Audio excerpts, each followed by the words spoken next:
ar un o gystadlaethau gwaith llaw sefydliad y merched rwan yng Nghymru'r beirniad. Pat Jones, sut ydych chi, Pat? Reit dda wir, diolch ni. Wel, ydych chi wedi cael gwaith go galad swn i'n dweud heddiw yma yn y gystadleuaeth yma. Par o sana nadolig. Ia. Unrhyw gyfrwng.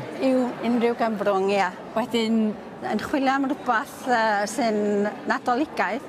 Ia. A wrth gwrs, da ni wedi cael, mae yna miwrywiaeth dda yma, dweud y gwir. Mae yna lot o gystadlu wedi bod. Oes. A pawb wedi mynd am rhywbeth dipyn bach o wahanol yn de? Yndi. Sy'n gwneud ti yn anoddach ella i feirniadu. Felly, beth ydych chi'n chwilio amdano fo gyntaf? Y syniad yllu, ie? Y syniad a rhywbeth sy'n sefyll allan yn wahanol i'r arfer, lle. Ie. Beth am yr ochr y gwaith, y grefft? Ie. Mae eisiau edrych bod bob dim wedi bwytho yn fanwl a dim nam yn nhw, lle. Ie, a da chi'n tynnu nhw ti chwyth? Dach sbio ti mewn a ti allan ma siwr? Di bob dim yn iawn. Ie. Achos dyn nhw'n gorfod bod yn sana, da chi'n gorfod i gwisgo yn hyn rhaid. Mae'n bob math ar ei gwahanol. Oes. Dwch ni olwch hein sy'n drydydd. Anne Brooks, Sir Gar, wel, dyna fel, de. O'n nhw'n fel, sydyn.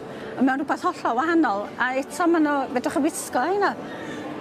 Ie, medrwch, mae'n siŵr. Fatha slipas tîn ar bethau. Ond dwi'n meddwl bod nhw yn dangos naws ar nadolig yn sydyn. A dipyn o waith gwe ar hynna'n does? Oes, ma' yna.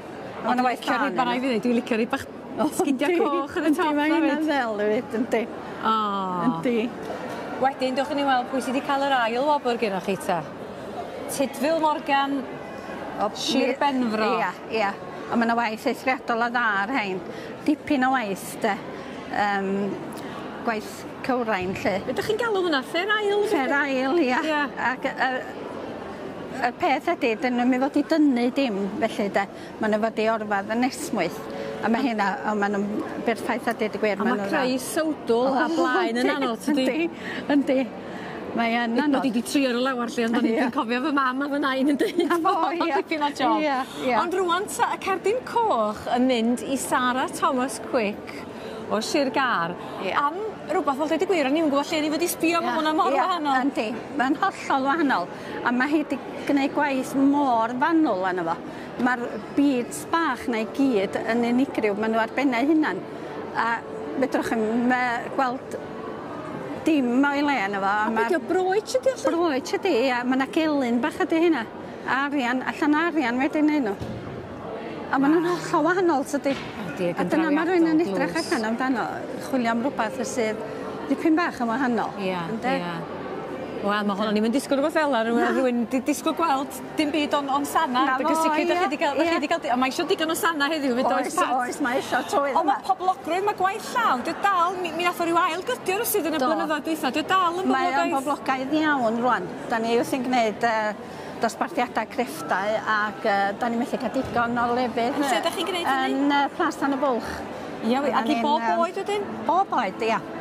Pa fath o bethau chi? Yna nhw wedi gwneud torch siap deigryn, hefo bloda sych a celyn a bethau felly. A mae'r dolyg fos o'n tynnu'r elfed, pobl sy'n gwneud dim byd weddill y flwyddyn. Da ni gyd yn artist oedd y gyma'r flwyddyn yn trio fod. O Pat, da chi di mwynhau profiad beirniadu am tro cynta? Do, profiad. A da chi'n droi cam efo neb, dwi'n siŵr na fo. Gobeithio ddim. Diolch i chi am y sgwrs, a chonglychiadau mawr i bawb yn dweud, mae'n waith gwych yma. Gwaith da iawn. Hyfryd iawn, diolch.